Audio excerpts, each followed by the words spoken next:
I think there's two things to bring from this. First of all, old vines have taught, they led Marco to a deeper realization of how to really transform an idea of how we look after vines, and that we don't plant a vine for 25 years. You can plant it. We can be planting vines now that will still be here in 50 years' time. The other thing that I think we can bring out of this presentation is that this may seem really geeky, but actually the agricultural details of regenerative agriculture and, you know, cracking open the agricultural heart of wine is actually something that a lot of consumers, not all, but a lot, will find and do find increasingly interesting. So Marco, thank you so much. We will be in touch, and I'm sorry to all of those of you whose questions we couldn't ask. As I say, we will follow up online. Thank you both so much for your time, and we're moving on now, but I would like to introduce our next speaker, and our next speaker is Dan Miller. He is the founder of Steward, and Steward works with regenerative farmers in the wine sector, but also more broadly in other sectors as well. And I wanted to invite Dan because I think it's important that we put the case for old vine heritage in a context that the broader world can understand. So we started with a very detailed analysis, some detailed advice from Marco Simonetta on actually how old vines are not necessarily hugely onerous in terms of loss of yield or more disease prone. And now we're moving further out in our scope, so we can look at how the principles of regenerative agriculture can be used to make old vine as a category interesting to as many consumers as possible. So over to you, Dan and Jamie. Great. So Dan, I think you're there. I can't see you, but I'm right here though. You're there. Thank you. Great, really thanks nice for the introduction, Sarah. To meet you. Dan, let's start at the beginning really. Could you just explain a little bit about Steward? I've read a little bit about it, sounds really interesting, but just to explain for the audience what it is you do. Sure, so Steward's a funding platform for regenerative agriculture. We use the term crowd farming. It lets individuals provide capital, lend funds to farms that need capital. In general, any sort of regenerative agriculture, any sort of farmer practicing regenerative agriculture struggles for funding. They don't fit within the normal kind of banking and traditional credit systems. So the idea was take the individuals that are supportive of this type of agriculture and the products that it makes, give them the chance to lend their capital so that these farmers have access to land, equipment, operations, all of the things that are a big challenge. So the kind of broader type of farming and certain winemaking fits within this. It's a huge challenge for any sort of farmer following those practices to raise funding. So do you have a kind of team of analysts who look at the businesses and decide, you know, this is a business that we think has got potential, it fits within the sort of concept of the sort of thing we'll fund, and we think our investors will get their money back? Is that the sort of approach? We do. We have a lot of referrals. We have people apply online, but we have a team member who's an experienced farmer himself. He actually founded and ran a farm incubator in North Carolina for a decade, and he's got a network of other experienced farmers he taps upon. So really it's about assessing the farm, but not necessarily needing a big farm or somebody who's very experienced, but someone who's very passionate about their work, who has products that people want, who with additional funding could help grow production or get some equipment or do things more easily. And generally these are farms that have, you know, struggled without access to capital, and they're producing amazing products, but without funding at some point it's hard to scale up your production, and that's normally where we come in. Generally small to mid-sized farms, but do they have a strong brand? Do they have a good narrative? Are they really focused on how they're farming, and do they have products that people want? And those are kind of the characteristics we're looking for. And are you based in the US at the moment in terms of the funding, or are you looking internationally? We are based in the US, but our team's remote. We have a team member in New Zealand, Australia. I'm actually in the UK, so we are looking internationally. US is where we focus. We have a lot of outreach to farms in Canada, Australia, New Zealand, and then the one winemaker we have funded as a natural winemaker in Switzerland. So that's our first European project in a market that, you would think would have all the funding in the world, but very little wine there is actually produced according to those methods. Yeah, because in the wine world, we're in this sort of slight bubble-like situation where we're kind of separated from other agriculture. We don't kind of join in the same way, and wine is seen as something special and different. So in the wine, we've had a revolution. The revolution so far has gone organics, biodynamics, which are good banners to gather people under and start farming in a better way. But it's only really in the last few years that people have started to talk about regenerative farming in the wine world. And so I think it'd be really useful if you could just explain a little bit about what you mean by regenerative farming. What is the sort of the definition? I will, and I do have a slide if you want me to pull that up. Right, yeah, that'd be cool. That's helpful too. So, or I guess I don't have slide sharing, but so yes, for regenerative, the problem with any of these labels is they become co-opted very quickly and they often lose their meaning very quickly. But our sense of regenerative is that you're focusing first on, if you go one more for the next slide, first on the land, on the soil, the soil and the farming practices being a basis for the production of the good, recycling nutrients, focusing on utilization of resources very efficiently. But it's not just also in the farming practices, it's about trying to sell direct, trying to support the local and regional market as much as possible, building the kind of economic loop in the same way that the ecological loop is built. So I think kind of closed loop systems is a good way to think about it, using as many inputs as you can from your own farm, recycling nutrients, focusing on building fertility in the soil. But it's going to depend on the crop with the differences. It's going to depend on different variations in terms of climate, in terms of geography, in terms of the specifics of that farm. But I find that when you're speaking to a farmer who farms this way, you very easily can tell, because the obsession they have over the soil and their practices and the care and attention they take into how they farm. And that's not normally the case with large scale mechanized farming. It's really about volume and large scale production. This is more about craft and being obsessed with how you're producing. And being, wanting to be your own consumer, producing it of a caliber and a quality that you yourself are happy and supportive of the product you're creating. Yeah, there's a couple of things there that really stand out to me. First of all, it's about the people as much as the place and the farming, and it's about communities and making agricultural ventures a viable way of living. And I think that seems to be really important. And it's something in the wine world, I think, that we need to think about more. And the second thing is that segment that says high margin from direct sales to end user. I think one of the problems we have in the wine world is there's a massive disconnect between the healthy scale of production, which is, the best, it's very hard to make great wine in very large quantities because wine is so utterly dependent, or good wine is so utterly dependent on the quality of the grapes. They're vital, more so than in many other beverages. You cannot make a great wine from average quality grapes. And so the best vineyards tend to be relatively small. I'm not saying you can't do it on a large scale, but then there's this disconnect between the modern routes to market and the scale of production. And this inevitably puts a squeeze, I think, on a lot of wine producers because they're getting paid relatively little. I guess is a big problem for agricultural production generally. It's the low prices offered to the people who are actually growing. And if you can get that. Sorry, Karen. Those are the same characteristics, that you really, we call it human scale agriculture. There's really a certain limit to what can be produced of high quality. And so you need to focus on margin instead of volume. If you're chasing volume, you're never going to have the highest quality. You're always going to get beat down on price.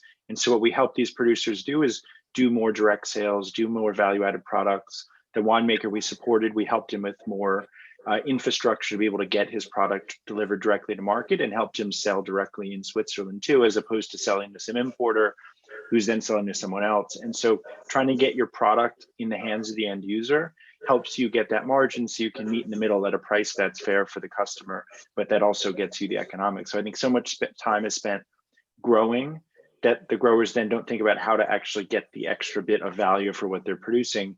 And when you're selling wholesale to intermediaries, you're only getting a fraction of the end price. And so our focus is grow less, better, at higher margins, and have that be the focus of the business instead of chasing volume.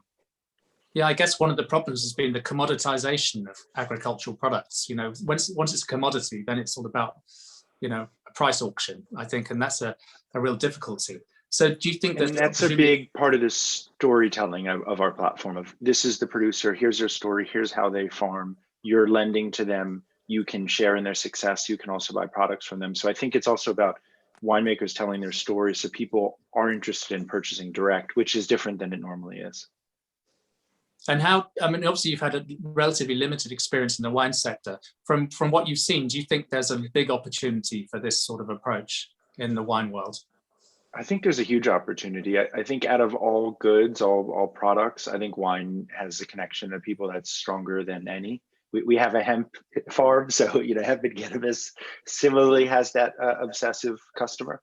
So I think it's a perfect product, one, because there's a huge base of people that really care about the quality, that really care about the craft, that want to support the producers doing the best work and the best stories.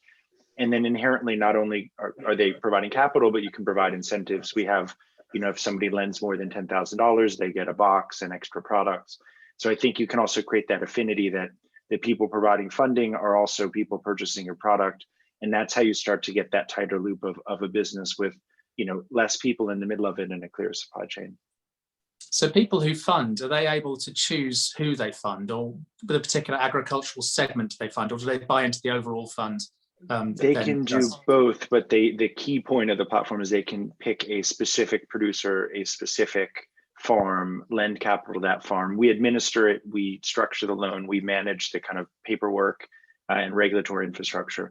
But a lot of the people lending capital to these farms are customers of the farms. You know, someone at the farmer's market who has always said, I'd love to help you, you know, and help you grow, but how is that structured and how do you administer it? So oftentimes it's just people they're chatting with at the farmer's market or customers or putting notes in the products that helps to get it going. And then our platform has users as well. And if they funded, let's say, an urban farm in Detroit, they're also interested in funding other farms with similar stories. So there's definitely a type of customer who understands the challenges these types of producers face, who wants to see these producers thrive and is willing to put their capital to do it. But historically, there's just not been an easy mechanism to do it. So while they can diversify across many projects, the kind of heart of the platform is that you can connect directly with that specific farm, lend them funding directly, and earn a return on it, but also see the benefit of the growth of that farm.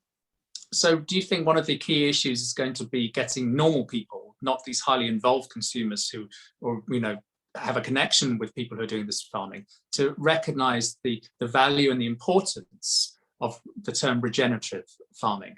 Is that something that is needed?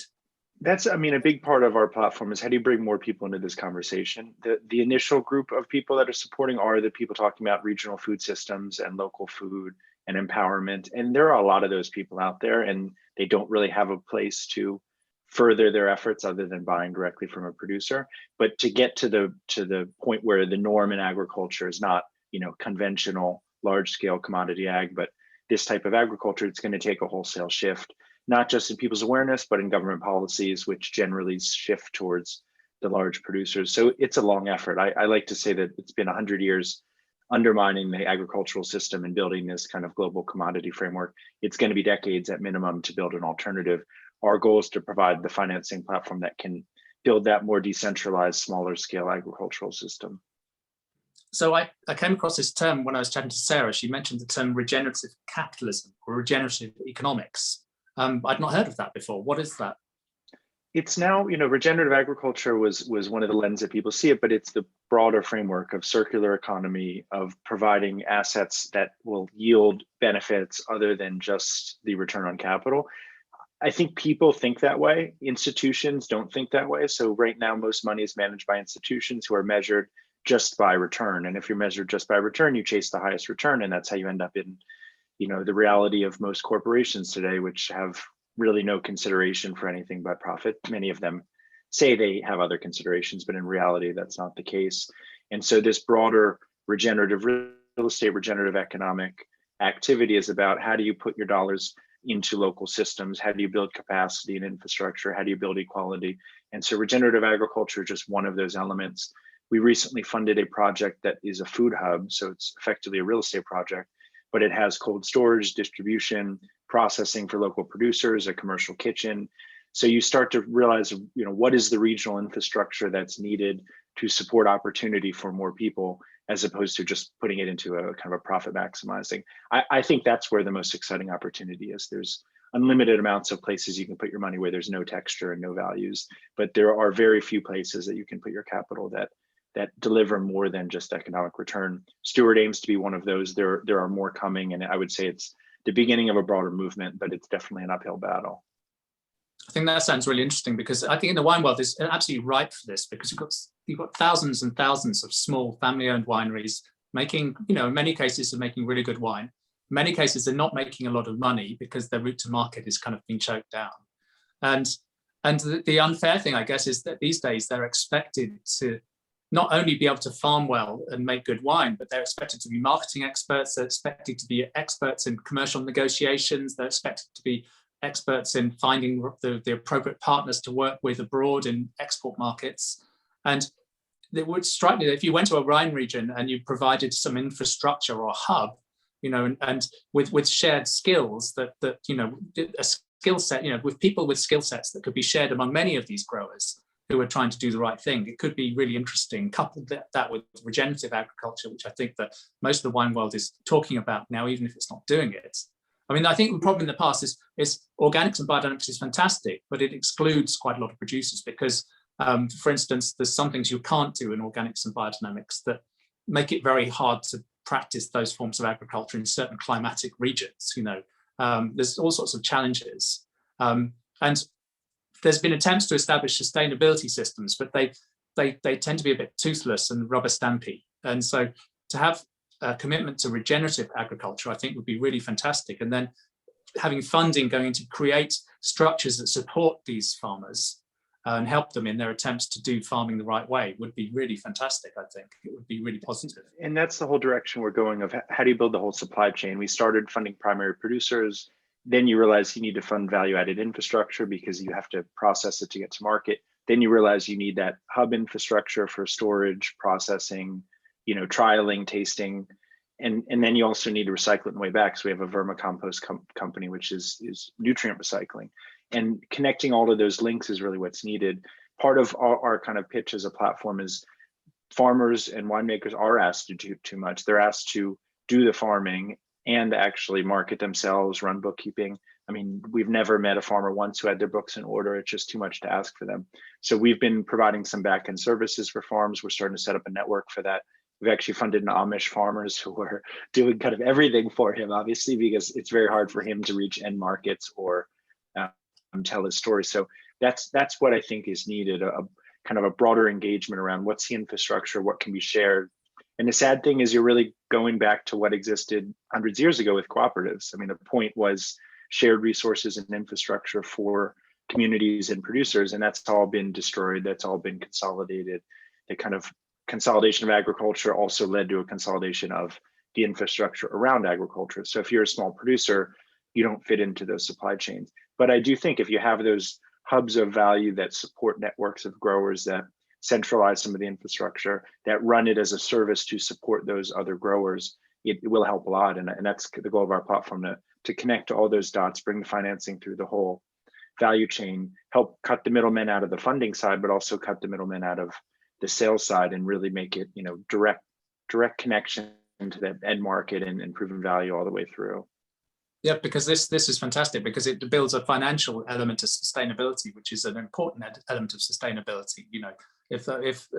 And when we return to the topic of the conference, old vines, it's this precious old vine resource that we're dealing with, and a lot of these old vineyards are currently being used to make bulk wine that gets traded around the world and packaged in supermarket private labels or buyers' own brands, and so there's none of the value that going back to the farmer who is farming these fantastic old vineyards, which are capable of doing something really interesting.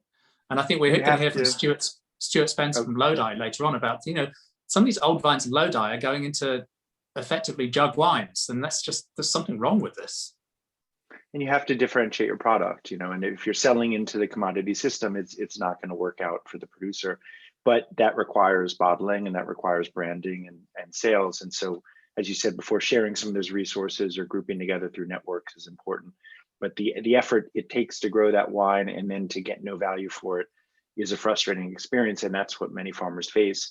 But then when you take it on yourself to deliver the value all the way through, it's a lot of effort. You know, now you're in the processing business, now you're in the transportation business.